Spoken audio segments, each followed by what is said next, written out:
평화. 그건 힘없는 자들이 강자에게 무릎 꿇고 비는 구차한 변명이 아닙니다. 진정한 평화는 내 목을 조여오는 적의 칼날을 힘으로 꺾어버릴 수 있을 때 비로소 지켜지는 것입니다. 저 오만방자한 대륙의 족속들은 착각에 빠졌습니다. 서해 공해상에 자신들이 시멘트를 들이붓고 쇠말뚝을 박으면 바다조차 자신들의 영토가 되고 그 위를 지나는 바람조차 자신들의 허락을 맡아야 한다고 말입니다. 안녕하십니까? 대한민국 국방정보본부 해외정보처장 박진철 준장입니다. 제 가슴에 달린 이 별 하나는 30년 군 생활 동안 최전방 철책에서 그리고 보이지 않는 정보전의 최전선에서 조국을 위협하는 적들의 숨소리를 도청하며 얻어낸 훈장입니다. 하지만 오늘 저는 장군의 명예가 아니라 대한민국 국민의 한 사람으로서 피가 거꾸로 솟는 심정으로 이 자리에 섰습니다. 지금 여러분의 눈앞에 펼쳐질 광경은 단순한 군사 도발이 아닙니다. 이것은 대한민국의 목줄을 죄어오는 거대한 올가미이자 우리 아이들이 살아갈 미래의 바다를 강탈하려는 파렴치한 해적질의 현장입니다. 시간은 48시간 전 서해 공해상 좌표 북위 32도 동경 125도 대한민국에 이어도 해양과학기지에서 남서쪽으로 불과 300km 떨어진 지점입니다. 원래대로라면 갈매기조차 쉬어갈 곳 없는 망망대해여야 할 이곳에 지금 기괴한 괴물 하나가 따리를 틀고 앉아 있습니다. 위성사진으로도 한눈에 들어오지 않을 만큼 거대한 흉물, 길이 3.2km, 폭 800m, 여의도 면적의 2배가 넘는 이 거대한 인공섬은 놈들이 지난 5년간 국제사회의 눈을 피해 야밤에 도둑고양이처럼 준설선을 보내 바닥을 긁어내고 수천만 톤의 콘크리트를 들이부어 만든 불법 구조물입니다. 놈들이 붙인 이름은 그럴듯합니다. 해양평화기지. 평화라니요. 지나가던 개가 웃을 일입니다. 놈들의 사전에는 평화라는 단어의 뜻이 주변국을 무력으로 찍어 누르고 얻는 침묵으로 적혀 있는 게 분명합니다. 저는 국방부 지하 벙커 상황실에서 대형 스크린을 가득 채운 놈들의 준공식 생중계 화면을 노려보고 있었습니다. 화면 속의 풍경은 가관이었습니다. 섬 곳곳에는 붉은 오성홍기가 마치 핏물처럼 펄럭이고 있었고 군악대가 연주하는 웅장한 행진곡은 서해의 파도 소리를 집어삼키고 있었습니다. 그리고 그 중앙 단상 위로 오늘의 주인공인 양 거들먹거리며 올라오는 자가 보였습니다.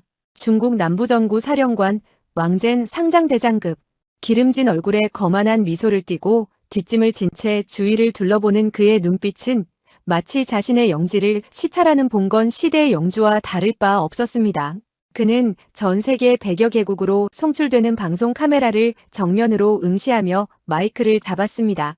그리고 뱉어낸 그 첫마디는 상황실에 있던 우리 정보 장교들의 주먹을 부들부들 떨리게 만들기에 충분했습니다.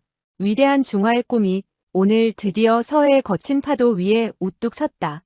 보라. 인간의 힘으로 바다를 메우고 하늘을 여니 기적의 땅을. 이곳은 단순한 섬이 아니다. 이곳은 대륙에서 뻗어나가 태평양으로 향하는 불침 항모이자 서해와 남중국 해를 잇는 중화민족의 강철 쇠기다. 왕젠의 목소리는 확성기를 타고 공해상으로 쩌렁쩌렁하게 울려 퍼졌습니다. 하지만 그 뒤에 이어진 말은 단순한 자화자찬이 아니었습니다. 그것은 명백한 선전포고였습니다. 오늘부로 공식 선포한다. 이 기지를 기점으로 반경 200캐리는 중국의 핵심 이익이 걸린 영해이자 영공이다. 이 구역을 지나는 모든 선박과 항공기는 국적을 불문하고 사전에 중국 인민해방군의 허가를 받아야 한다. 허가받지 않은 자들, 중화의 권위에 도전하는 자들, 그 누구도 이 바다의 만리장성을 살아서 넘지 못할 것이다. 미친 소리였습니다. 놈들이 제멋대로 그어버린 그 붉은 선은 국제법상 공해인 구역을 삼키는 것도 모자라 대한민국의 방공식별구역인 카디즈를 정확히 반으로 갈라놓고 있었습니다. 이게 무슨 뜻인지 아십니까? 인천공항에서 뜬 우리 민항기가 제주도로 가는 우리 여객기가 놈들의 기분 나쁜 레이더 감시를 받으며 지나가도 되겠습니까? 하고 허락을 구해야 한다는 뜻입니다. 우리의 앞마당을 놈들이 제 집 안방처럼 쓰겠다고 쇠말뚝을 박은 겁니다. 상황실 구석에서 저 미친 새끼가 하는 젊은 대위의 욕설이 터져나왔지만 저는 그를 말리지 않았습니다. 아니, 저 역시 속으로는 이미 놈의 멱살을 잡고 있었으니까요. 하지만 진짜 충격적인 쇼는 왕젠의 연설 직후에 벌어졌습니다. 민간 시설이라며 기상 관측과 어민 대피소일 뿐이라며 오리발을 내밀던 그곳. 활주로 끝에서 피어오르는 아지랑이를 뚫고 검은 그림자 4개가 모습을 드러냈습니다. 우웅 쾅! 고막을 찢을 듯한 금속성 굉음과 함께 놈들이 자랑하는 최신의 스텔스 전투기 제21용 편대가 활주로 위로 미끄러져 들어왔습니다. 마치 먹잇감을 노리는 검은 독수리처럼 날카로운 카나드 날개를 세우고 감속 낙하산을 펼치는 그 모습은 위압적이다 못해 섬뜩했습니다. 그뿐만이 아닙니다. 섬의 동서남북 4곳에 설치되어 있던 거대한 도명 구조물이 우문거리는 소리와 함께 열리기 시작했습니다.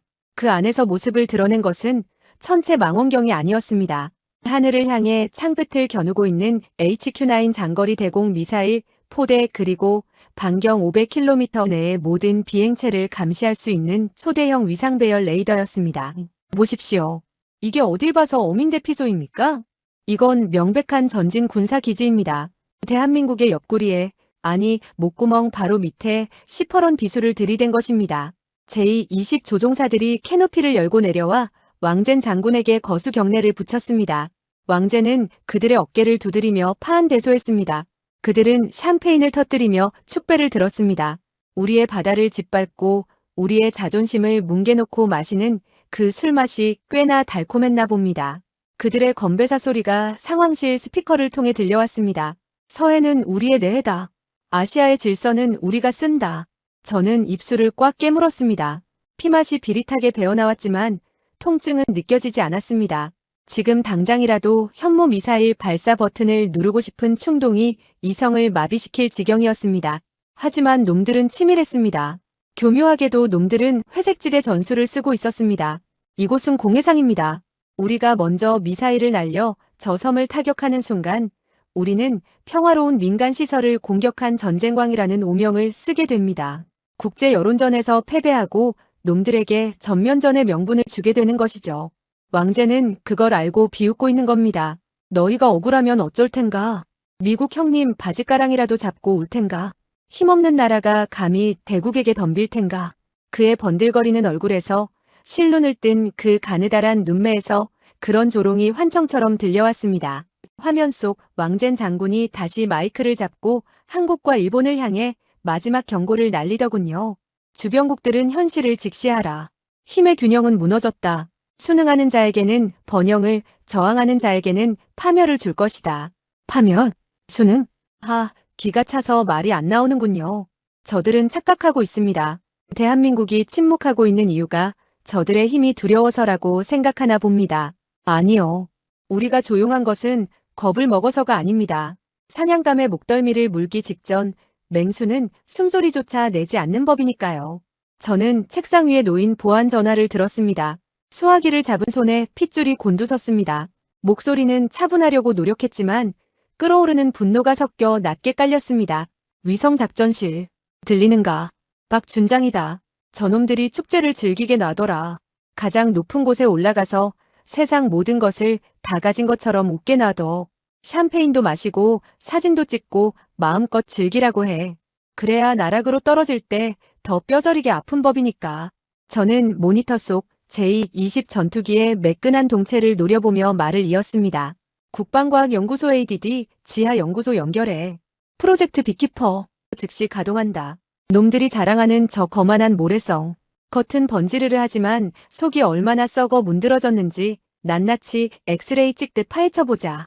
콘크리트 속에 숨겨진 놈들의 치명적인 급소 딱 한 군데만 찾으면 된다. 화면 속의 왕젠 장군은 여전히 웃고 있었습니다. 웃어라. 마음껏 웃어둬라. 그 웃음이 비명으로 바뀌고 내 놈이 딛고 서 있는 그 땅이 바다 밑으로 꺼지는 데는 그리 오랜 시간이 걸리지 않을 테니 말입니다. 이제 대한민국의 진짜 눈이 떠질 시간입니다. 저 화려한 껍데기 속에 감춰진 놈들의 추악한 부실공사 그리고 그것을 노리는 우리의 은밀한 칼날. 아무도 몰랐던 그 비밀작전의 막을 지금 올립니다. 화려한 겉모습에 속지 마십시오. 화장을 떡칠한 얼굴일수록 그 속은 더 추악하게 늙어있는 법입니다. 놈들이 자랑하는 저 거대한 콘크리트 덩어리 해양평화기지. 왕젠 장군이 샴페인을 터뜨리며 천년을 갈 불침 항모라고 떠들었지만 과연 그럴까요? 저는 장담합니다. 놈들은 지금 거대한 시한폭탄 위에 앉아 축배를 들고 있는 겁니다. 그리고 그 폭탄의 타이머는 방금 우리 손에 쥐어졌습니다. 장소는 대전 국방과학연구소 ADD 지하 5층 위성통합관제센터. 지상의 소음이 완벽하게 차단된 이곳은 오직 수백 대의 슈퍼컴퓨터가 내뿜는 팬 소리와 냉각수 돌아가는 소리만이 감도는 차가운 공간입니다. 벽면을 가득 채운 대형 스크린 앞 수십 명의 연구원들이 숨소리조차 죽인 채 키보드만 두드리고 있었습니다. 그들의 눈빛은 전방에서 총을 든 보병보다 더 날카로웠습니다. 이곳은 보이지 않는 전쟁터니까요. 처장님, 프로젝트 비키퍼 군집 위성, 작전 궤도 진입 3분 전입니다. 수석 연구원의 보고에 저는 팔짱을 끼고 스크린을 노려보았습니다. 비키퍼, 양봉업자 혹은 벌떼. 이름 하나는 기가 막히게 지었습니다. 우리가 쏘아 올린 이 위성들은 기존의 거대하고 비싼 정찰 위성이 아닙니다. 크기는 전자레인지만 하지만 수십 기가대를 지어다니며 지구 궤도를 촘촘하게 감시하는 초소형 군집 위성입니다. 놈들의 레이더에는 그저 우주 쓰레기나 작은 운석 쪼가리로 보일 겁니다. 하지만 이 작은 벌떼들이 가진 독침은 상상을 초월합니다. 광학 카메라 모드는 끈다. 놈들의 겉가죽을 볼 필요는 없어. 우리가 보고 싶은 건 뼈와 내장이다. SAR 합성 개구 레이더 및 GPR 지반 투과 레이더 모드 최대 출력으로 활성화해. 제 명령이 떨어지자 스크린의 화면이 일반적인 컬러 영상에서 흑백의 거친 노이즈 화면으로 바뀌었습니다. 지반 투과 레이더. 마치 병원에서 엑스레이나 MRI를 찍듯 두꺼운 콘크리트와 흙더미를 뚫고 그 아래 숨겨진 지층 구조를 들여다보는 기술입니다. 원래는 지하 자원을 찾거나 싱크홀을 예방하려고 만든 기술이지만 오늘은 놈들의 치부를 들춰내는 내시경이 될 겁니다. 궤도 진입, 타겟 상공 통과합니다. 스캔 시작. 화면 위로 붉은 레이저 무기 스캔 라인이 인공섬을 훑고 지나갔습니다. 지잉하는 가상이 효과음이 들리는 듯 했습니다. 데이터가 쏟아져 들어왔습니다. 화려하게 포장된 활주로, 튼튼해 보이는 경납고 웅장한 관제탑. 하지만 레이더가 껍데기를 벗겨내자 드러난 속살은 충격적이었습니다. 아니, 처참했습니다. 이거 데이터 오류 아닙니까? 한 젊은 연구원이 믿을 수 없다는 듯 안경을 고쳐 썼습니다. 스크린에 뜬 인공섬의 단면도는 마치 구멍이 숭숭 뚫린 치즈 같았기 때문입니다. 오류 아닙니다. 재차 확인했습니다. 세상에, 미친놈들이네. 처장님, 여기 보십시오. 활주로 3번 구역 지하입니다. 연구원이 떨리는 손으로 레이저 무기 포인터를 가리킨 곳. 제20 스텔스기들이 착륙했던 바로 그 메인 활주로의 지하 30m 지점이었습니다. 화면에는 시퍼런 색깔의 거대한 공간이 표시되어 있었습니다. 안반이 아니었습니다. 단단한 흙도 아니었습니다. 그것은 엉성하게 채워진 물기를 머금은 모래층, 그리고 그 사이에 형성된 거대한 공동이었습니다. 사상누각, 말 그대로 모래 위에 지은 집이군요. 제가 헛웃음을 흘리며 중얼거렸습니다. 놈들은 공사 기간을 단축하고 비용을 빼돌리기 위해 치명적인 짓을 저질렀습니다. 첫째, 단단한 안반층까지 말뚝을 박지 않았습니다. 대충 얕은 곳에 걸쳐놨더군요. 둘째, 매립재로 쓴 흙. 이게 문제입니다. 육지에 단단한 흙을 가져다 써야 하는데 돈 아끼겠답시고 주변 바다에서 퍼올린 해사바닷 모래를 세척도 제대로 안 하고 그대로 쏟아부은 겁니다. 소금기를 머금은 모래는 철근을 부식시키고 서로 엉겨붙지 않아 집안력을 약화시킵니다. 겉보기엔 멀쩡해 보이죠. 하지만 충격이 가해지면 액상화 현상, 그게 우려됩니다. 옆에 있던 지질학 박사 출신 분석관이 심각한 표정으로 덧붙였습니다. 집안이 약한 모래층에 갑작스러운 진동이나 충격이 가해지면 모래 입자와 물이 분리되면서 땅이 순식간에 물처럼 흐물거리는 현상입니다. 만약 이 상태에서 특정 주파수의 충격이 가해지면 이 활주로는 그냥 늪지대처럼 비행기를 삼켜버릴 겁니다. 빙고. 바로 그거였습니다. 저는 등골이 짜릿해지는 전율을 느꼈습니다. 왕젠 장군이 자랑하던 저 불침 항모는 사실 언제 무너질지 모르는 두부 비지 덩어리였던 겁니다. 중국 특유의 빨리빨리 문화와 방산 비리, 그리고 보여주기식 행정이 만들어낸 끔찍한 혼종. 놈들은 자신들이 만든 그 엉터리 무덤 위에서 춤을 추고 있는 꼴이었습니다. 좌표 따. 제 짧은 명령에 연구원들이 바쁘게 움직였습니다. 활주로 3번 구역, 지하 공동의 중심점, 그리고 섬 전체를 지탱하고 있는 가장 취약한 수중 지지대. 오차 범위 1의 이내로 정밀 좌표 추출해. 화면 속의 인공섬이 붉은색 타격 지점으로 뒤덮였습니다. 마치 사냥꾼이 사냥감에 급소해 조준경을 갖다 댄 것처럼 선명했습니다. 이 좌표 하나면 충분합니다. 핵무기도 필요 없고 벙커버스터로 융단 폭격을 할 필요도 없습니다. 정확한 지점, 즉 저탁류가 정확한 깊이에 딱 한 방에 충격만 주면 됩니다. 그러면 나머지는 중력과 바닷물이 알아서 해결해 줄 테니까요. 좌표 추출 완료되었습니다. 데이터 링크 천무부대로 전송 대기 중입니다. 저는 모니터 속 붉게 빛나는 그 급소를 손가락으로 톡, 톡 두드렸습니다. 마치 왕젠 장군의 이마를 때리듯이 말입니다. 들리는가 왕젠? 내 놈이 쌓은 그 만리장성, 벽돌이 아니라 썩은 지푸라기로 만든 거였어.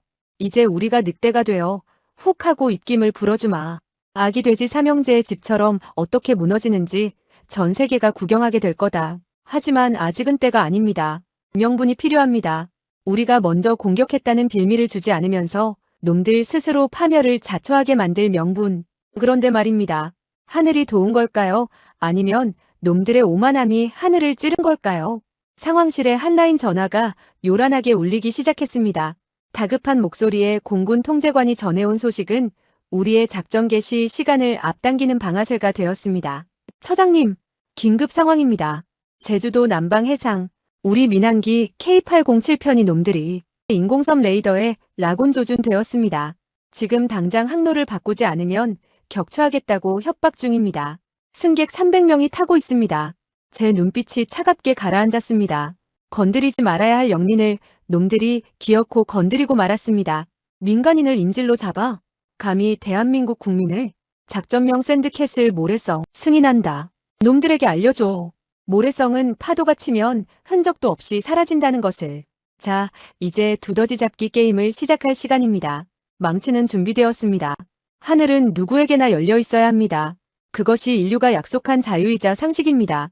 하지만 그 상식이 무력 앞에서 무참히 짓밟히는 순간 하늘은 더 이상 길이 아니라 지옥으로 변합니다. 지금 서해 상공 3만 피트에서 벌어진 일은 단순한 영공 침범 논란 따위가 아닙니다. 이것은 명백한 테러이자 대한민국 국민 300명의 목숨을 담보로 한 더러운 인질극입니다. 시간은 샌드캐슬 작전 준비가 한창이던 오후 2시 30분. 인천공항을 이륙해 싱가포르로 향하던 대한항공 K807편은 순항 고도에 진입해 있었습니다. 기내에는 신혼여행을 떠나는 부부, 은퇴 기념 여행을 가는 노부부, 그리고 엄마 품에 안겨 잠든 갓난아이까지 저마다의 설렘을 안고 평화로운 비행을 즐기던 우리 이웃들이 타고 있었습니다. 그들은 꿈에도 몰랐을 겁니다. 창밖으로 보이는 저 푸른 바다 아래 악마의 아가리가 자신들을 향해 벌어지고 있다는 사실을 말입니다. 띵 기내 방송 알림음과 함께 기장의 안내 방송이 흘러나올 타이밍이었습니다. 하지만 조종석의 상황은 평화와는 거리가 멀었습니다. 베테랑 기장인 김수현 선장의 이마에는 식은땀이 비 오듯 흐르고 있었고 부기장의 눈동자는 공포로 흔들리고 있었습니다. 삐삐삐, 삐익. 조종석을 가득 채운 이 소름 끼치는 경고음. 민항기에는 좀처럼 울릴 일이 없는 RWR 레이더 경보 수신기 미친 듯이 비명을 지르고 있었습니다. 이 소리는 기상 레이더가 보내는 부드러운 전파가 아닙니다. 누군가가 이 비행기를 떨어뜨리기 위해 미사일 유도용 사격 통제 레이더를 정조준했을 때만 울리는 말 그대로 죽음의 알람입니다. 기장님, 라곤입니다. 지속적인 전파 조사. 이건 미사일 사격 통제 신호입니다. 방위 240 거리 50마일 아래쪽입니다. 부기장의 다급한 외침에 김 선장은 본능적으로 조종관을 움켜쥐었습니다. 아래쪽? 거긴 바다뿐인데? 아니었습니다. 구름 사이로 희미하게 보이는 거대한 인공 구조물. 바로 중국이 불법으로 건설한 그 해양 평화기지였습니다. 평화기지라던 그곳에서 시퍼런 대공 레이더가 민간 여객기를 향해 살기를 뿜어내고 있었던 겁니다. 그때 국제 비상 주파수를 뚫고 낯선 그리고 아주 고압적인 목소리가 칵핏 조종석으로 치고 들어왔습니다. 영어였지만 억양은 강한 중국어 억양이 섞인 거만하기 짝이 없는 목소리였습니다. 여기는 중국 인민해방군 해양평화기지 방공통제소다. 미확인 비행체, 너희는 지금 중국의 신성한 영공을 침범했다. 즉시 기술을 북쪽으로 돌려라. 반복한다. 즉시 경로를 변경하라. 불응시 적대 행위로 간주하고 격추하겠다. 카운트다운 10초. 뭐라고? 영공? 여긴 공해상이잖아. 국제 항로라고. 김 선장은 마이크를 잡고 절규하듯 외쳤습니다. 여기는 코리안 에어 807편. 우리는 국제민간항공기구 ICAO가 승인한 항로 GO 197을 비행 중이다. 우리는 민간 여객기다. 무장도 없다. 승객 300명이 타고 있다. 레이더 조준을 중지하라. 쏘지 마라. 하지만 돌아온 대답은 차가운 기계음 같은 카운트다운 뿐이었습니다. 9, 8, 7. 놈들은 진심이었습니다. 인공섬의 위성사진을 실시간으로 보고 있던 국방정보본부 상황실이 발칵 뒤집혔습니다. 화면 속에서 놈들의 HQ-9 대공 미사일 발사관 뚜껑이 열리는 게 보였습니다. HQ-9, 중국판 패트리엇이라 불리는 놈입니다. 사거리 200km, 마하 4의 속도로 날아와 목표물을 찢어발기는 흉기입니다. 적에 발사되면 두나디둔한 민항기는 피할 재간이 없습니다. 공중에서 산산조각이 나고 300명의 목숨은 그대로 서해 바다의 물고기 밥이 되는 겁니다. 1983년 대한항공 7편 격추 사건의 악몽이 40년이 지나 또다시 재현되려 하고 있었습니다. 처장님, 놈들이 발사 준비를 마쳤습니다. 사격 통제 레이더 출력이 최대치입니다. 지금 당장이라도 쏠 기세입니다. 상황 장교의 비명에 저는 주먹으로 책상을 내리쳤습니다. 미친 새끼들. 민항기를 상대로 담력 시험을 해? 공군 KF-21 출격시켰나? 네. 비상 대기 중이던 11전 투비행단 보람의 편대가 애프터버너를 켜고 날아가고 있습니다. 하지만 거리가 멉니다. 도착까지 10분은 걸립니다. 그 전에 놈들이 쏘면 끝입니다. 진퇴양난. 우리가 미사일로 놈들의 레이더를 타격할 수도 있습니다. 하지만 놈들은 민간기지라는 간판을 달고 있습니다. 우리가 먼저 쏘면 놈들은 한국군이 평화시설을 선제 공격했다며 전면전의 명분으로 삼을 겁니다. 저 여객기를 인질로 잡고 우리에게 굴복을 강요하고 있는 겁니다. 항로를 바꾸라는 건 단순히 길을 돌아가라는 뜻이 아닙니다. 이제부터 이 바다의 주인은 중국이니 우리에게 머리를 조아리고 지나가라는 정치적 복종을 요구하는 것입니다. 5, 4, 3. 카운트다운이 죽음의 문턱까지 다가왔습니다. 기내에서도 이상 징후를 감지한 승객들이 동요하기 시작했습니다.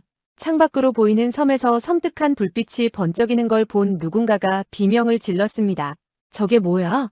미사일 아니야? 기내는 순식간에 아수라장이 되었습니다. 아이들은 울고 승무원들은 사색이 되어 뛰어다녔습니다. 조종석의 김 선장은 선택해야 했습니다. 자존심을 지키다 죽을 것인가? 굴욕을 감수하고 승객을 살릴 것인가? 그는 입술을 피가 나도록 깨물며 떨리는 손으로 조종관을 꺾었습니다. 알겠다. 알겠다. 경로를 변경하겠다. 쏘지 마라. 제발 쏘지 마. 거대한 여객기가 육중한 몸을 비틀며 급선회했습니다. 원래 가야 할 남쪽이 아닌 놈들이 지시한 북쪽으로 마치 쫓겨나는 개처럼 도망치듯 기수를 돌렸습니다. 그 굴욕적인 모습을 보며 인공섬 관제탑에 있던 중국군 장교들은 낄낄거리며 웃고 있었겠죠. 현명한 선택이다. 앞으로도 이 바다를 지나려면 예의를 갖추도록. 여기는 중화인민공화국의 영토다. 무전을 끊는 그 순간까지 놈들의 오만함은 하늘을 찔렀습니다. 상황실은 침묵에 잠겼습니다. 이것은 패배였습니다. 단 한 발의 총성도 없었지만 우리는 놈들에게 영공 주권을 유린당했고 국민의 안전을 위협당했습니다. 화면 속에서 멀어지는 K807편의 뒷모습이 그렇게 처량해 보일 수가 없었습니다. 옆에 있던 부하가 분통을 터뜨리며 물었습니다. 처장님, 이대로 당하고만 있어야 합니까? 국제민간항공기구에 제소하고 항해 성명 내봤자 놈들은 콧방귀도 안 낄 겁니다. 5인 사격이었다. 훈련구역에 들어온 너희 잘못이다라고 오리발 내밀 게 뻔하지 않습니까? 맞습니다. 놈들은 뻔뻔한 족속들입니다. 외교적인 항해, 종이 조각에 불과합니다. 말로 해서 들을 놈들이었으면 애초에 남의 바다에 저런 흉물 따위 짓지도 않았을 겁니다. 놈들에게 통하는 언어는 딱 하나뿐입니다. 공포. 자신들이 저지른 짓이 얼마나 큰 대가로 돌아오는지 뼈에 사무치도록 느끼게 해주는 것뿐입니다. 저는 조용히 자리에서 일어났습니다. 그리고 벽면에 걸린 한반도 지도, 그 중에서도 놈들의 인공섬이 찍힌 좌표를 붉은 펜으로 XX자를 그어버렸습니다. 항해 성명? 그런 건 외교부더러 하라고 해. 우린 군인이다. 군인은 행동으로 말한다. 저는 직통전화를 들었습니다. 수화기 너머로 국방과학연구소 ADD 미사일 연구동의 책임자가 대기하고 있었습니다. 김 박사, 준비됐나? 네, 처장님. 천무 발사대 전개 완료했습니다. 타격 재원 입력 끝났습니다. 그런데 정말 쏘시겠습니까? 상부는 아직 결정을. 상부 핑계대지 마. 방금 우리 국민 300명이 하늘에서 살해당할 뻔했다. 이보다 더 확실한 명분이 어디 있어? 책임. 내가 진다. 옷을 벗든 감옥을 가든 내가 다 해. 자네는 그저 놈들의 저 더러운 아가리에 정확하게 사탕 하나만 물려주면 돼. 알겠습니다. 목표는 활주로입니까? 아니, 활주로는 너무 시시해. 땜질하면 그만이니까. 놈들이 절대 고칠 수 없는 곳. 놈들이 딛고 서 있는 그 기반 자체를 날려버려. 작전명 샌드캐슬 모래성. 지금 이 시간부로 작전 개시한다. 저는 시계를 보았습니다. 오후 3시. 서해의 날씨가 심상치 않습니다. 먹구름이 몰려오고 파도가 거칠어지고 있습니다. 마치 하늘도 놈들을 심판할 준비를 하는 것처럼 말이죠. 이제 놈들은 알게 될 겁니다. 자신들이 건드린 게 겁쟁이 민항기가 아니라 잠자고 있던 호랑이의 코털이었다는 것을. 그리고 그 호랑이가 깨어났을 때 세상이 어떻게 뒤집히는지 똑똑히 보게 될 겁니다. 자, 갑시다. 모래성을 무너뜨리러. 싸움의 고수는 주먹을 함부로 휘두르지 않습니다. 하수는 상대의 얼굴을 노리고 덤비지만 고수는 상대의 무릎, 즉 중심을 무너뜨립니다. 놈들이 자랑하는 저 거대한 콘크리트 성벽. 그 위용에 겁먹은 사람들은 저걸 어떻게 부수냐며 한숨을 쉽니다. 미사일로 활주로를 때려봤자 놈들은 며칠이면 아스팔트를 다시 깔고 뻔뻔하게 비행기를 띄울 테니까요. 하지만 우리는 다릅니다. 우리는 놈들의 얼굴이 아니라 물밑에 감춰진 무릎을 깰 겁니다. 아무리 거대한 거인이라도 무릎이 꺾이면 제 무게를 못 이겨 쓰러지는 법이니까요. 장소는 서해의 외딴 무인도, 경렬비열도 서방의 이름 없는 암초지대. 지금 이곳의 날씨는 최악입니다. 한치 앞도 볼 수 없는 폭우가 쏟아지고 집채만 한 파도가 갯바위를 때리고 있습니다. 하늘에서는 천둥 번개가 번쩍이며 레이더 화면을 하얗게 뒤덮고 있죠. 보통 사람들에게는 재난이지만 우리에게는 신이 내려주신 완벽한 위장막입니다. 이 험한 날씨 덕분에 놈들의 정찰 위성과 조기 경보기도 이곳을 감시할 수 없으니까요. 그 빗속을 뚫고 검은 방수포를 뒤집어 쓴 육중한 차량사대가 갯바위 뒤편에 자리를 잡았습니다. 위장막이 벗겨지자 드러난 녀석들의 정체. 바로 대한민국 포병의 자존심, 천무다연장 로켓 발사대였습니다. 하늘을 뒤덮어버린다는 이름처럼 한번 발사하면 축구장 3개 면적을 초토화시키는 강철의 비를 뿌리는 녀석들입니다. 하지만 오늘 천무가 품고 있는 녀석은 평소와 다릅니다. 일반적인 로켓탄이 아닙니다. 발사관 하나에 꽉 차게 들어찬 굵직하고 매끈한 놈. 바로 국방과학연구소 ADD가 북한의 지하갱도 포병을 잡기 위해 갈고 닦은 비장의 무기 KTSSM2 신형 전술지대지 유도무기입니다. 왜 하필 이 녀석이냐고요? 이유는 간단합니다. 놈들의 방어망을 뚫고 가장 깊숙한 곳까지 파고들 수 있는 유일한 송곳이기 때문입니다. 놈들의 인공섬에는 중국판 패트리엇이라 불리는 HQ-9 요격 미사일이 깔려 있습니다. 만약 우리가 늪에 빠진 순항 미사일 크루즈를 쏘면 놈들은 하품하며 요격해버릴 겁니다. 반대로 거대한 현무포 같은 탄도 미사일을 쏘면 파괴력은 확실하겠지만 놈들이 한국이 핵공격을 시도했다며 전면전을 걸어올 빌미가 됩니다. 우리는 전쟁을 하려는 게 아닙니다. 부실공사인 척, 자연재해인 척 놈들을 수장시켜야 합니다. 그래서 천무 KTSSM2입니다. 별명 장사정 포킬러. 이 녀석의 특징은 3가지입니다. 첫째, 빠릅니다. 마하 5 이상의 극초음속으로 낙하합니다. 눈 깜빡할 사이에 머리 위로 떨어지니 요격할 시간이 없습니다. 둘째, 정밀합니다. GPS와 연령상 유도 장치를 통해 100km 밖에서 쏴도 오차 범위가 2m 이내입니다. 놈들의 화장실 변기통도 맞출 수 있는 정밀도죠. 셋째, 그리고 가장 중요한 것, 바로 관통력입니다. 이 미사일은 충격 신관이 아니라 지연 신관을 씁니다. 부딪히는 순간 터지는 게 아니라 콘크리트를 뚫고 흙더미를 지나 지하 깊숙한 곳까지 파고 들어간 뒤에야 여기다 하고 터지는 놈입니다. 오늘 놈들의 인공섬 지하 30m 아래 그 텅 빈 공동 속에서 터질 폭죽으로 이보다 완벽한 놈은 없습니다. 발사대 전개, 방위각 수정, 고각 확인, 무인도에 매복한 포대장의 무전소리가 빗소리에 섞여 들려왔습니다. 유압 장치가 윙윙거리며 천무의 발사관을 하늘 높이 들어 올렸습니다. 마치 사냥을 앞둔 코브라가 독리를 드러내듯 4대 천무 차량에서 총 8발의 KTSSM-2가 칠흑 같은 하늘을 겨눴습니다. 목표물까지의 거리는 180km. 미사일이 도달하는 데 걸리는 시간은 불과 2분 남짓. 그 짧은 시간 안에 놈들이 5년 공들여 쌓은 탑이 무너질 겁니다. 저는 서울 상황실에서 그 과정을 숨죽여 지켜보고 있었습니다. 옆에 있던 김 박사가 긴장된 목소리로 물었습니다. 처장님, 폭약량은 최소로 설정했습니다. 지상에서는 폭발음이 거의 들리지 않을 겁니다. 대신 지하에서 발생하는 충격파는 진도 5.0 수준의 인공 지진을 만들어낼 겁니다. 문제는 타이밍입니다. 지금 저 섬 주변에 민간 선박은 없지만 놈들의 잠수함이 근처에 있을 수도 있습니다. 상관없어. 남의 바다 밑을 기어다니던 바퀴벌레들이 깔려 죽는 건 내 알 바 아니야. 중요한 건 활주로 위에 있는 제2-20 스텔스기들이 이륙하기 전에 바닥을 꺼트려야 한다는 거야. 비싼 장난감들이 모래 구덩이에 처박히는 꼴을 전 세계에 생중계해야 하니까. 저는 화면 속의 천무 발사대를 바라보며 마음속으로 카운트다운을 시작했습니다. 이것은 단순한 포격이 아닙니다. 이것은 두더지 잡기 게임입니다. 놈들은 자신들의 땅 밑에 우리가 보낸 두더지가 파고드는 줄도 모르고 지금도 샴페인 잔을 부딪히고 있겠죠. 지하에 숨겨진 약점, 그 부실한 모래층. 그곳이 바로 우리가 노리는 급소입니다. 포대 준비 완료.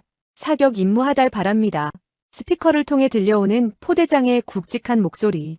저는 마이크를 잡았습니다. 더 이상 망설임은 없습니다. 여기는 본부. 작전명 샌드캐슬. 임무를 하달한다. 목표는 활주로 3번 구역 지하 수중 지지대다. 지상의 구멍은 뚫지 마라.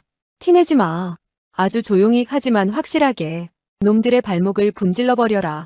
전포대 발사. 발사. 쾅. 번개가 치는 순간 그보다 더 강력한 섬광이 무인도를 집어삼켰습니다. 시뻘건 화염을 토해내며 KTSSM-2 미사일들이 빗줄기를 뚫고 솟구쳐 올랐습니다. 천둥소리에 묻혀 놈들의 레이더에는 그저 거대한 낙뢰로 보일 겁니다. 하늘을 찢으며 날아가는 저 8개의 화살. 신의 지팡이가 되어 놈들의 머리 위로, 아니 발밑으로 꽂힐 시간입니다. 중국군 방공 레이더병은 졸고 있을지도 모릅니다. 자신들이 만든 불침 항모가 얼마나 튼튼한지 맹신하면서 말이죠. 하지만 그 믿음이 깨지는 건 한순간입니다. 이제 곧 놈들은 발밑이 꺼지는 공포가 무엇인지 배우게 될 겁니다. 자, 배달 갑니다. 반품은 사절입니다. 번개가 치면 천둥소리가 뒤따라옵니다. 그것은 자연의 이치입니다. 하지만 인간이 만든 어떤 번개는 소리보다 먼저, 그리고 생각보다 훨씬 더 깊숙이 파고들어 비명조차 지를 새 없이 상대를 지워버리기도 합니다. 우리는 그것을 전술적 기습이라 부르고 적들은 그것을 재앙이라 부릅니다.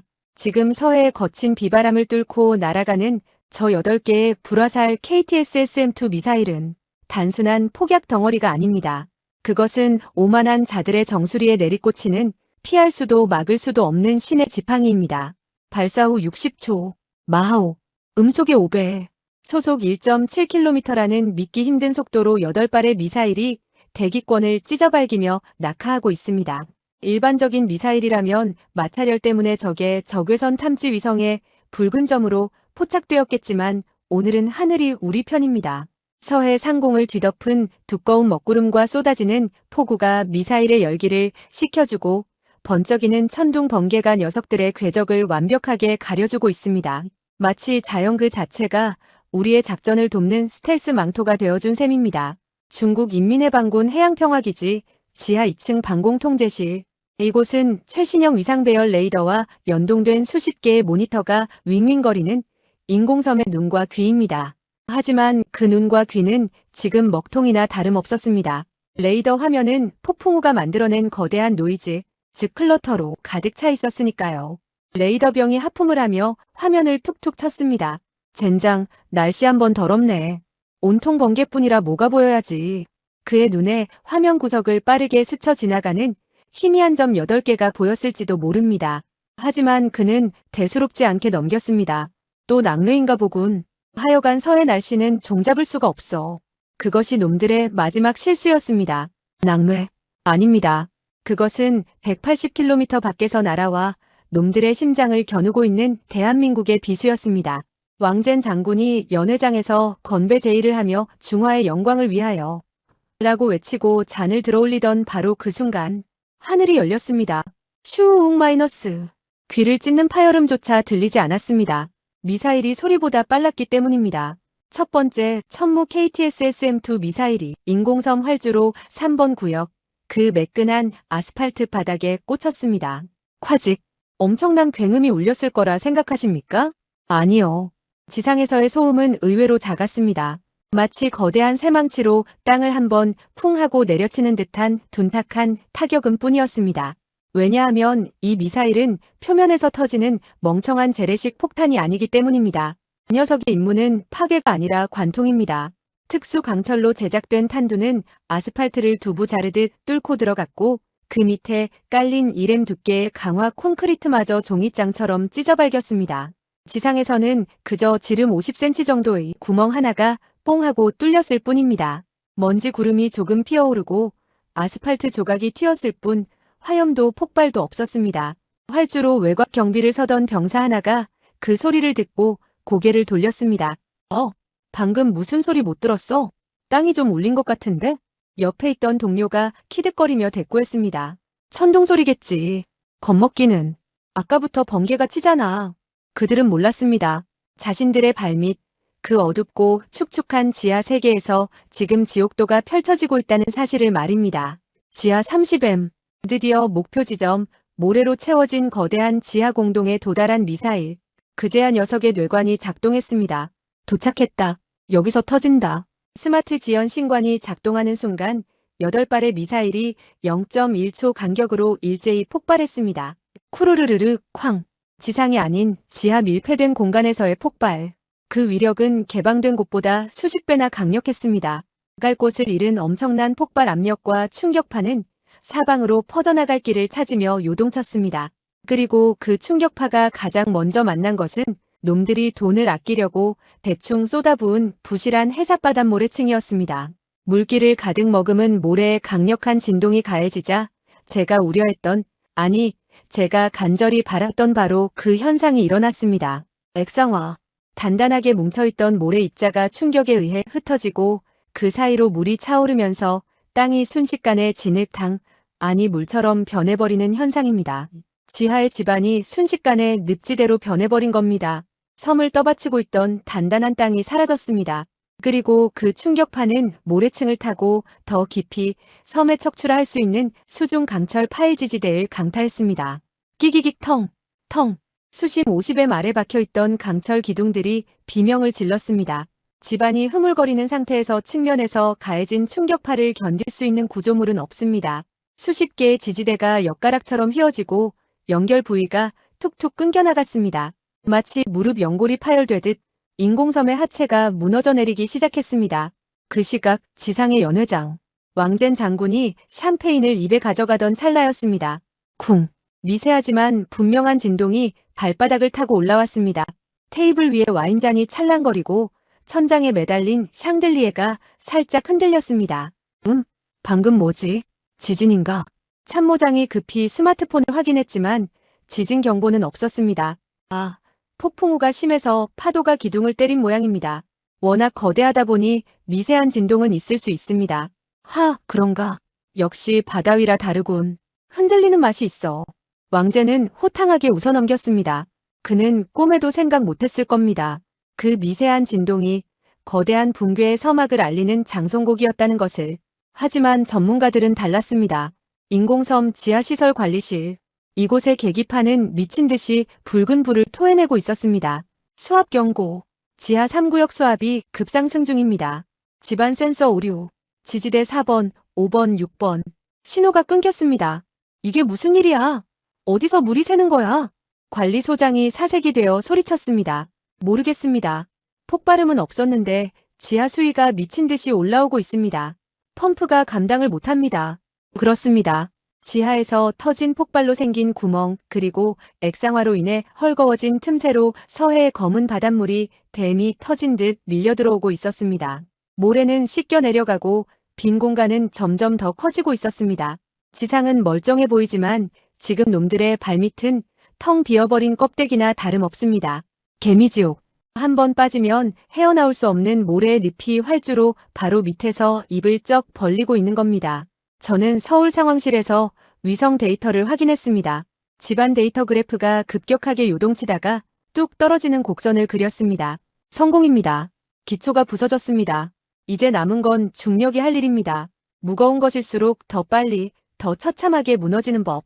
저 활주로 위에 주기된 수십 톤짜리 J-20 스텔스기들, 그리고 육중한 레이더 타워.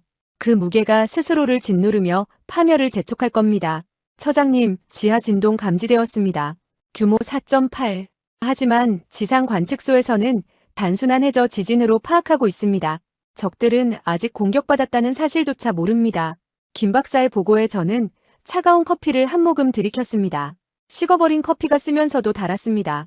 그래, 모르는 게 약이지. 죽을 때까지 몰라야 더 재미있는 법이야. 자, 이제 이 막을 시작해볼까? 놈들의 저 견고해 보이는 성벽이 와르르 무너지는 소리를 감상할 시간이다. 창밖에는 여전히 비가 내리고 있었습니다. 하지만 서해의 바다 밑에서는 그 어떤 폭풍보다 거대한 재앙의 소용돌이가 휘몰아치고 있었습니다. 인공섬의 시간은 이제 끝났습니다. 카운트다운은 0을 향해 달리고 있습니다. 무너져라. 가라앉아라. 탐욕으로 쌓아올린 바벨탑이여. 무너지는 건 한순간입니다. 공든 탑이 무너지는 데는 3초면 충분하다는 옛말, 틀린 게 하나도 없습니다. 특히 그 탑이 거짓과 탐욕 그리고 부실한 기초 위에 세워진 사상 누각이라면 더더욱 그렇습니다. 지금 놈들의 인공섬 지하 50M 지점에서는 우리가 쏘아보낸 마하 5의 속도로 꽂힌 KTSSM2의 운동 에너지가 나비 효과를 일으키고 있습니다. 음속의 5배, 초속 1700M로 안반을 때린 그 충격은 단순히 구멍을 뚫는 데서 그치지 않았습니다. 그것은 잠자고 있던 지질 구조 전체를 뒤흔들어 깨우는 기폭제가 되었습니다. 타격 후 10분, 지상의 풍경은 여전히 평화로워 보였습니다. 비바람이 몰아치고는 있었지만 왕젠 장군과 수뇌부들은 실내 연회장에서 붉은 포도주를 마시며 승리에 도취해 있었습니다. 이 기지는 어떤 태풍에도 끄떡없다. 며 호언장담하는 놈들의 목소리가 도청 장치 너머로 들려왔습니다. 하지만 그 시각 활주로에 대기 중이던 J-20 스텔스기 편대의 조종사들은 무언가 이상함을 감지하고 있었습니다. 타워, 여기는 위룡 1호. 활주로 노면 상태가 이상하다. 기체가 미세하게 떨린다. 바람 때문이 아니다. 바닥에서 진동이 올라온다. J-20 편대장의 무전이 관제탑에 다급하게 타전되었습니다. 조종석 계기판의 수평계가 제멋대로 춤을 추고 있었습니다. 분명히 평지에 서 있는데 기체가 아주 천천히, 육안으로는 식별하기 힘들 정도로 미세하게 오른쪽으로 기울고 있었기 때문입니다. 관제탑의 통제관은 짜증 섞인 목소리로 대꾸했습니다. 위룡 1호, 헛소리하지 마라. 지진 센서는 정상이다. 폭풍우 때문에 기체가 흔들리는 거다. 즉시 이륙 준비나 해라. 장군님께서 에어쇼를 기다리신다. 에어쇼? 놈들은 곧 자신들이 생애 마지막으로 보게 될 쇼가 비행쇼가 아니라 침몰쇼라는 걸 알게 될 겁니다. 바로 그 순간이었습니다. 지하에서 액상화된 모래층이 더 이상 상부의 하중을 견디지 못하고 옆으로 쓸려나가기 시작했습니다. 마치 튜브에서 바람이 빠지듯 거대한 집안 치마가 시작된 것입니다. 찌이쿵! 활주로 한복판에서 끔찍한 금속성 파열음이 울려 퍼졌습니다. 매끈했던 아스팔트 포장에 실금이 가기 시작했습니다. 처음에는 머리카락만 했던 금이 순식간에 손가락 굵기로 그리고 팔뚝 굵기로 쩍쩍 갈라져 나갔습니다. 마치 얇은 얼음판이 깨지듯 거미줄 같은 균열이 활주로 3번 구역을 중심으로 무섭게 퍼져나갔습니다. 타워, 활주로가 갈라진다. 이륙 불가. 반복한다. 이륙 불가. 기체가 미끄러진다. J-20 편대장의 비명이 무전기를 찢을 듯 터져 나왔습니다. 균열은 멈추지 않았습니다. 지하에 생긴 거대한 공동이 상판을 잡아당기자 활주로 중앙부가 푹 꺼지며 거대한 싱크홀이 입을 벌렸습니다. 지름 20m, 깊이 알 수 없음. 시커먼 아가리를 벌린 구덩이 속으로 놈들이 자랑하던 대당 1000억 원짜리 스텔스기 J-20의 랜딩 기어가 빠져버렸습니다. 안 돼. 멈춰. 브레이크 잡아. 조종사가 필사적으로 브레이크를 밟고 엔진 역추진을 시도했지만 소용없었습니다.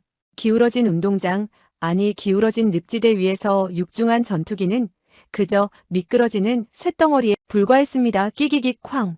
위룡 2호기가 균열에 바퀴가 걸려 앞으로 고꾸라졌습니다. 날카로운 기수가 아스팔트를 들이받으며 부러졌고 윙팁 날개 끝이 바닥을 긁으며 시뻘건 스파크가 튀었습니다. 뒤이어 3호기, 4호기도 도미노처럼 서로 부딪히며 엉켜버렸습니다. 최신의 전투기 4대가 순식간에 고철 덩어리로 변해 진흙 구덩이 속으로 빨려 들어가는 모습. 그것은 놈들의 해양 굴기가 몰락하는 상징적인 장면이었습니다. 하지만 진짜 위기는 바다 위가 아니라 바다 밑에서 벌어지고 있었습니다. 인공섬 인근 해역 수심 60m. 작전의 성패를 확인하기 위해 은밀하게 침투해 있던 대한민국 해군 3,000톤급 잠수함 도산 안창호함에게 비상이 걸렸습니다. 인공섬의 지반이 무너지면서 발생한 거대한 수중 토사물이 쓰나미처럼 잠수함을 덮쳐온 것입니다. 함장님, 소나 컨택. 엄청난 소음입니다. 섬 쪽에서 대규모 수중 산사태가 발생했습니다. 토사가 밀려옵니다. 이대로면 매몰됩니다. 탐장의 공포에 질린 보고.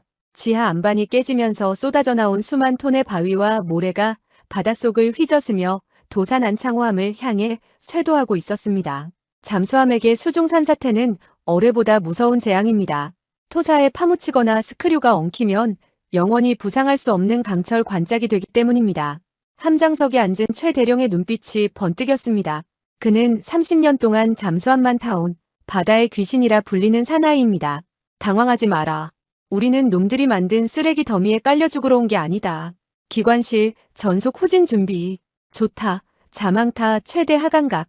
바닥을 찍고 튀어오른다. 돌고래 기동 실시. 전속 후진. 자망타 하강.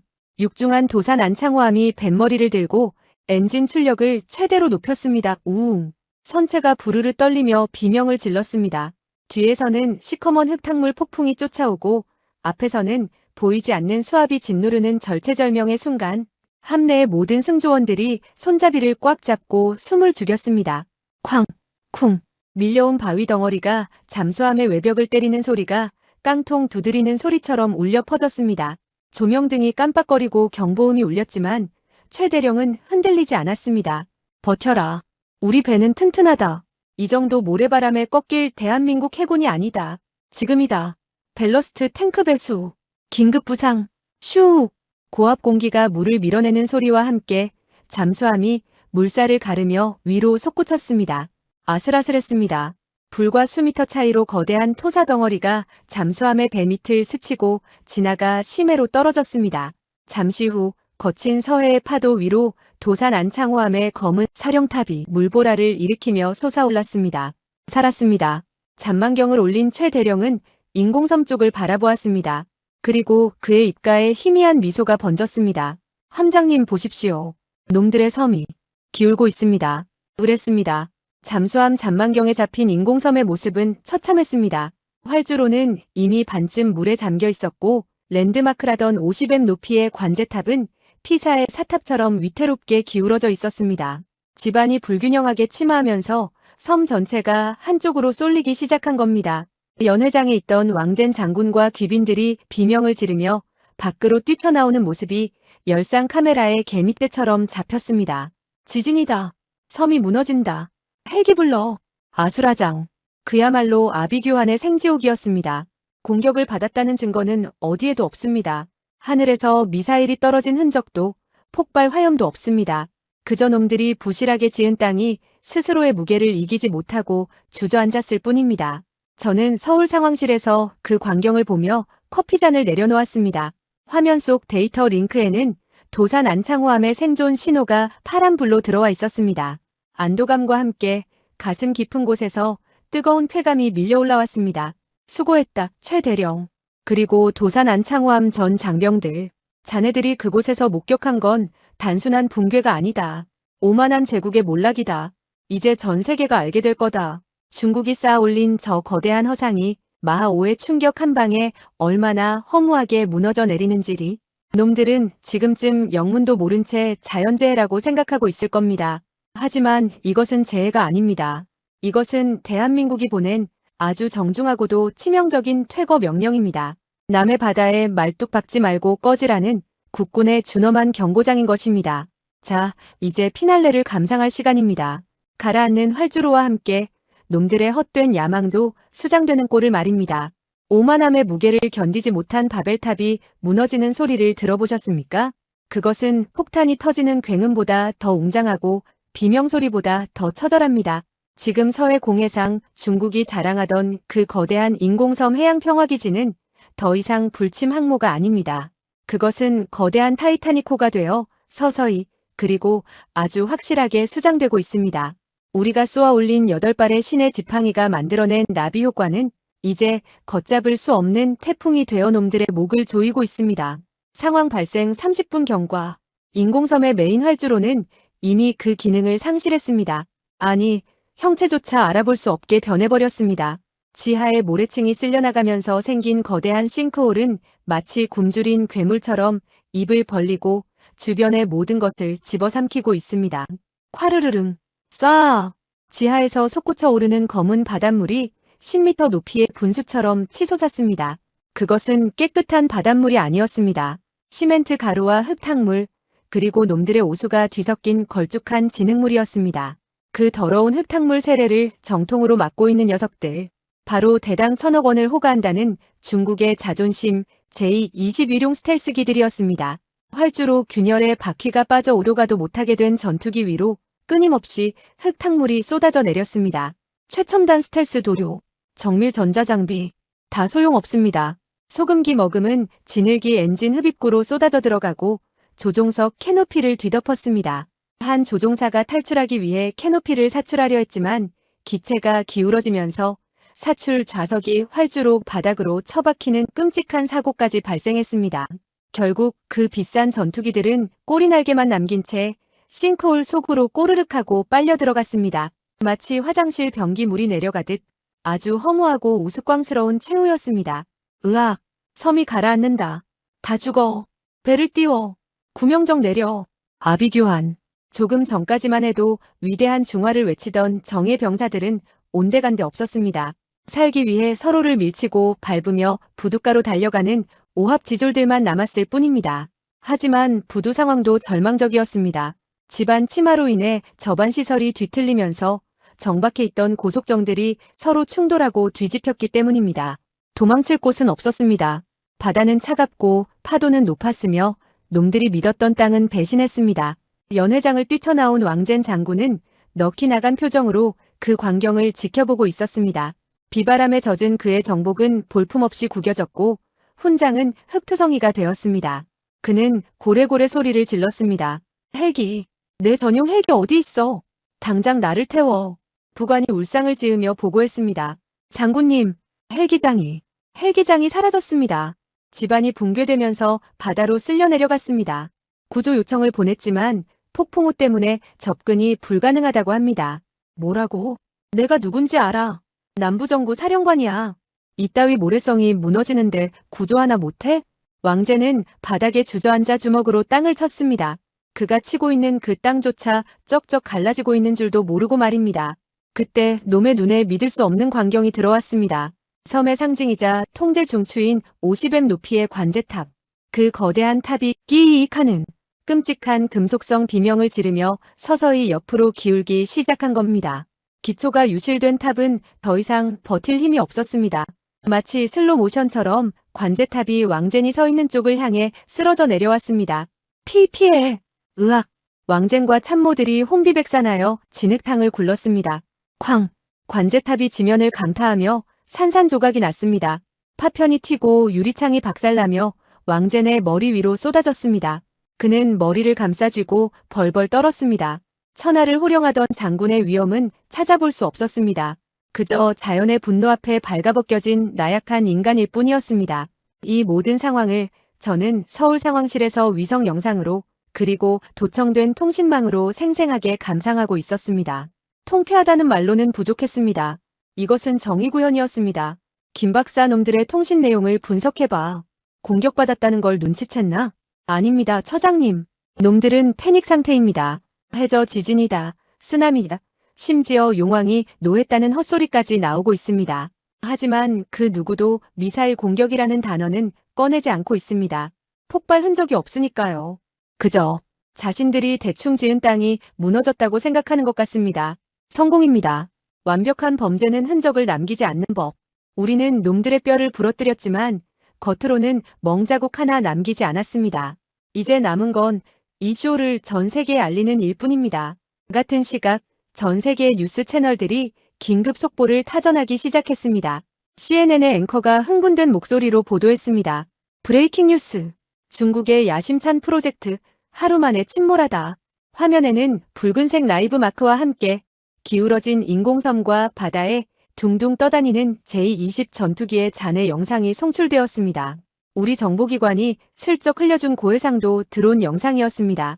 군사 전문가들은 이번 사태의 원인을 총체적 부실 공사로 보고 있습니다.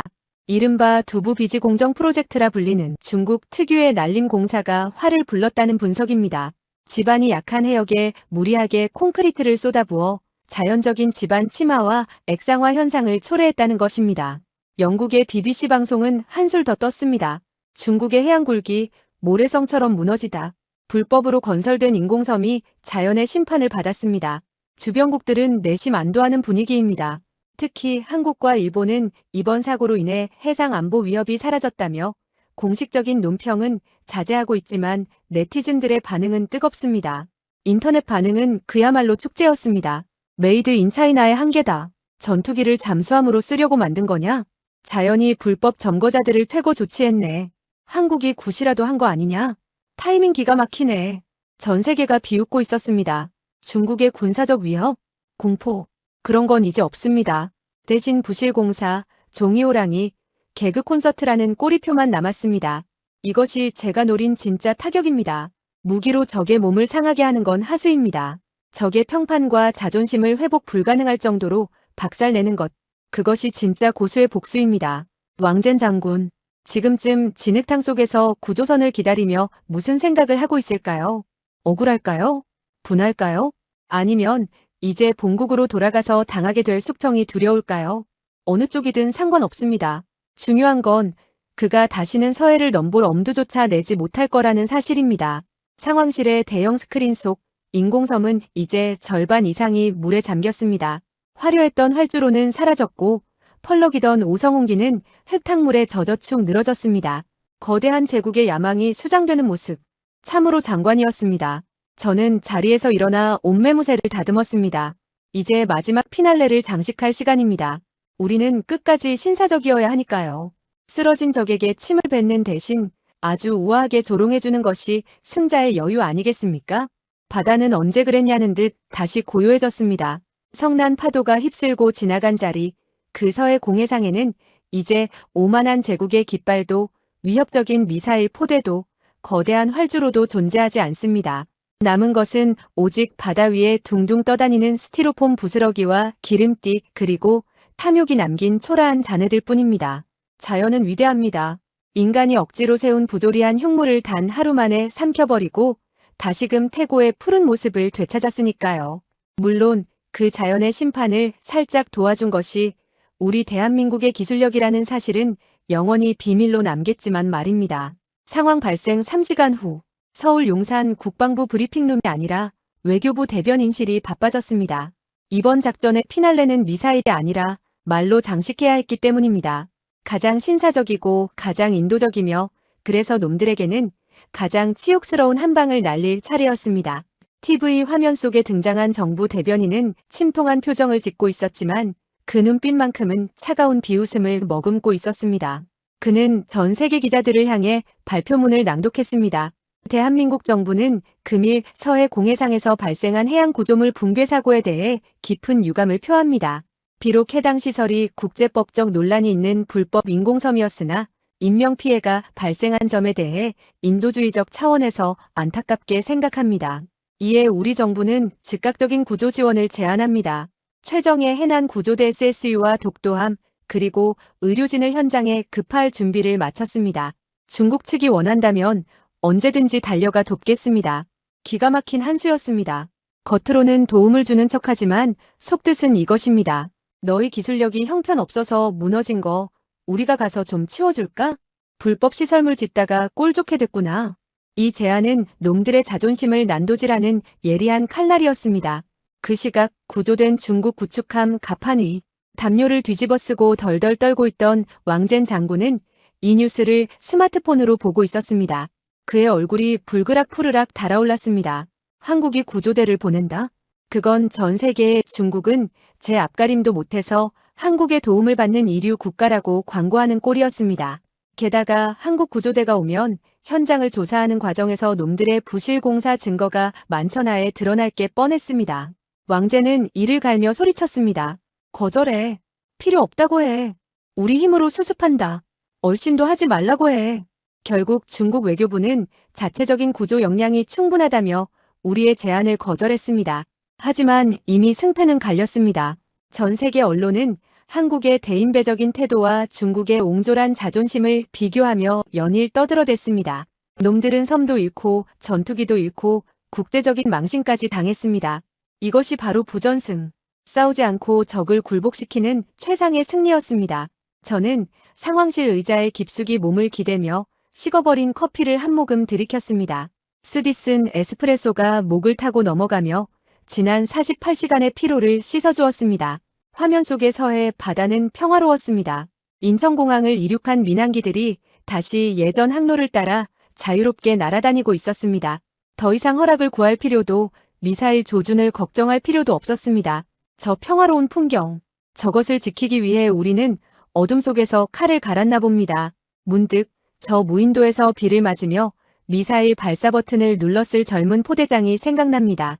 그리고 지하 벙커에서 밤을 새워가며 인공섬의 약점을 찾아낸 연구원들도요. 그들은 훈장을 받지 못할 겁니다.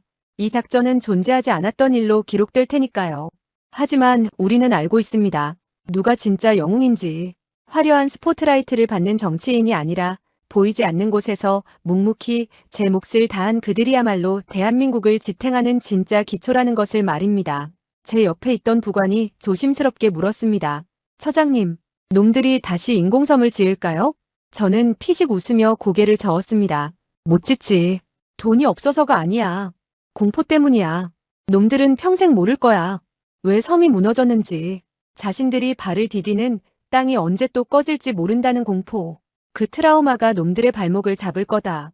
그리고 만약 놈들이 망각하고 또다시 건방진 모래성을 쌓으려 한다면 저는 서랍을 열어 붉은색 파일 하나를 꺼냈습니다. 그 안에는 아직 공개하지 않은 플랜 B, 플랜 C가 가득했습니다. 그때는 두더지 잡기가 아니라 바다를 끓게 만들어주지. 대한민국에는 아직 보여주지 않은 도깨비 방망이가 아주 많거든. 창밖으로 붉은 노을이 지고 있었습니다. 오늘따라 서울의 하늘이 유난히 맑고 높아 보입니다. 저 아름다운 영공, 저 푸른 영해. 그 누구도 단 한치도 넘볼 수 없습니다. 우리가 두 눈 시퍼렇게 뜨고 살아있는 한 말입니다. 저는 자리에서 일어나 정복 매무새를 다듬었습니다. 그리고 벽에 걸린 태극기를 향해 그 어느 때보다 절도 있고 경건한 자세로 손을 올렸습니다. 나의 조국, 나의 국민, 그리고 보이지 않는 곳에서 헌신하는 모든 전우들에게 바치는 경례입니다. 이상, 상황 종료. 대한민국은 오늘도 내일도 안전합니다. 필승.